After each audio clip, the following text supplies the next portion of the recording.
I'm Spencer. And I'm Brad. I'm Donnie, owner of Creation Studios. This video is for A Maker's Studio by Amy Howard.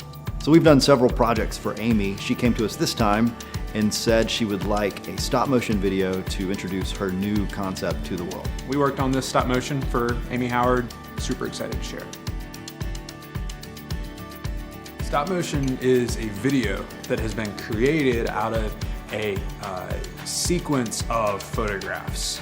So it provides animation to an inanimate object. There are a lot of advantages, I think, to doing a stop motion video.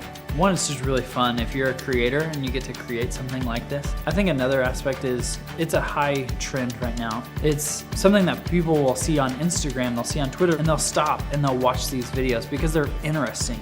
And you know that when you see this video, you know someone put a lot of work into doing it. I also think that a stop motion video has a unique way of conveying a thought or an idea, or even like a brand. Our minds look for continuous motion, and when things don't go that way, it's a pattern interrupt. It makes us stop and look. And when we do that, we give it a few seconds. And if it's something creative, we give it the whole time. Yeah, stop motion video isn't for everybody. Stop motion video carries with it intrinsically the nature of whimsy, of fun, of a little bit quirky. Amy's product is inherently creative and fun and quirky. And so it was a perfect fit for stop motion. When we suggest a stop motion to someone, with all of the components that go into this, it's not an easy project, but it's a lot of fun. There are several challenges that come with doing a stop motion video. You can't go back. So because you're moving things in a very particular manner, the camera's not moving at all. If something is out of place or something didn't get moved, there's no way to go back in time and have everything exactly where it was. So you have to be totally in control of your atmosphere. So we need to block all natural light because the sun moves obviously during the day. And so we have to control everything that we can control. So we're gonna block all the light out from this area. The camera has to be perfectly in the same spot and can't be moved for any reason. That includes changing SD cards, changing batteries. This battery is difficult to get out of there. Do we have to get that out? The only other option is the other battery, which would require taking off the base. Hey. So having that very stationary and not moving, and then even controlling your lighting was really huge. We worked with paint on this one, and there might be a box or something that can shift slightly. To be down here though? Oh, dude, you just moved it. Shoot. But once you get paint on the table, There's no going back. Yeah, it's next to impossible to reshoot anything. The only thing that we did reshoot was we got here and Brad and I got started. And we thought that everything was going great. And then Donnie got here and said, no, this isn't right at all. And then it goes down while the letters go up. Do y'all have the storyboard I sent? So we shot the beginning a couple times.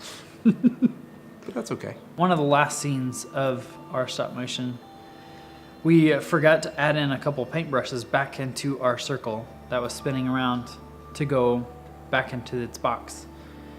And after realizing this, we had already shot several parts of the scene, and so we couldn't go back. Like I was saying, you can't go back and redo it. And so we had to creatively come up with an alternate ending. So how are we gonna incorporate these two paintbrushes that it makes sense? And I think we come up with a solution that was actually, we liked better than the original. Favorite part of the video.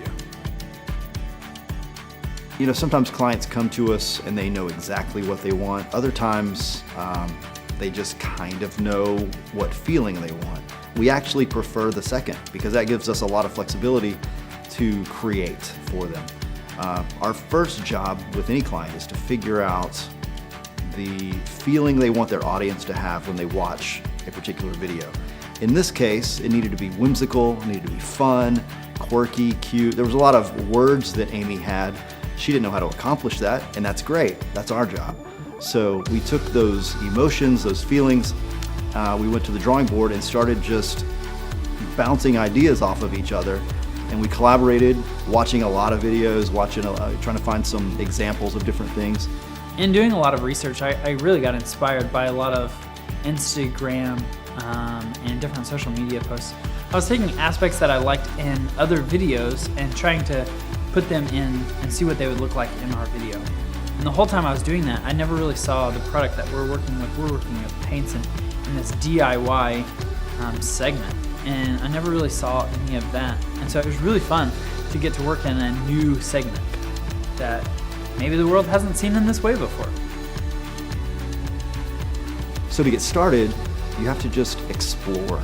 The funnest part for me was sitting down with a blank canvas and imagining how these things might move from one scene to the next. You can have a bunch of movement, but if it doesn't make sense from beginning to end, it's going to be a train wreck. So I had to get all the pieces in my head out on paper.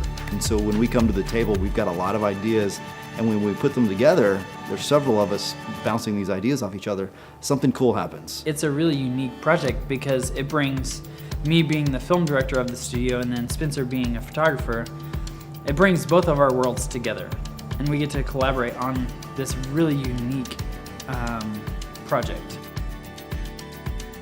So there was a lot of preparation that had to happen very quickly for this stop motion to become a reality. I was on vacation and was FaceTiming in with Brad, just kind of catching up before I flew back. And Donnie came over and he said, "Hey, we've got a video for you to do in like 2 days." So I got the storyboard from him. We had to make sure we knew how many products were going to be there, making sure that it all fit within the frame, and then making sure that we had the right time expectation of we need this many photos per second, and this is how long the video is going to be. Well, you're talking about a total of what, 12 seconds for everything to come out? Yeah. Okay. So that it can all come together into that one single video. On production day, we got here probably around 8. So how many photos are you guys in? Like how many have you done? We've probably done 100. You've done 100 photos, and that's how many like minutes or seconds into? Not minutes.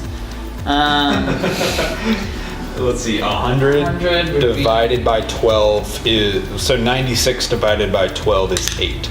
So we're Sweet. 8 seconds in. And we got our last shot off, I think around, what, 3:30 or 4? 4:15. Ready? Yeah.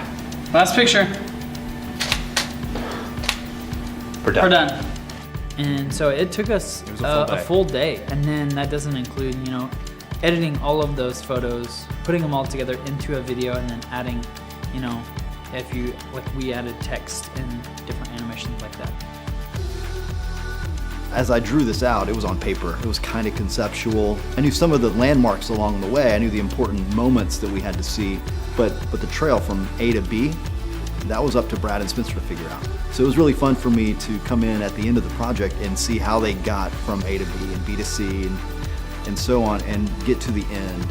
And it told a perfect story, exactly what I had in mind, but they figured out so many little pieces along the way, and it was really fun to see them figure that out. This is going really well.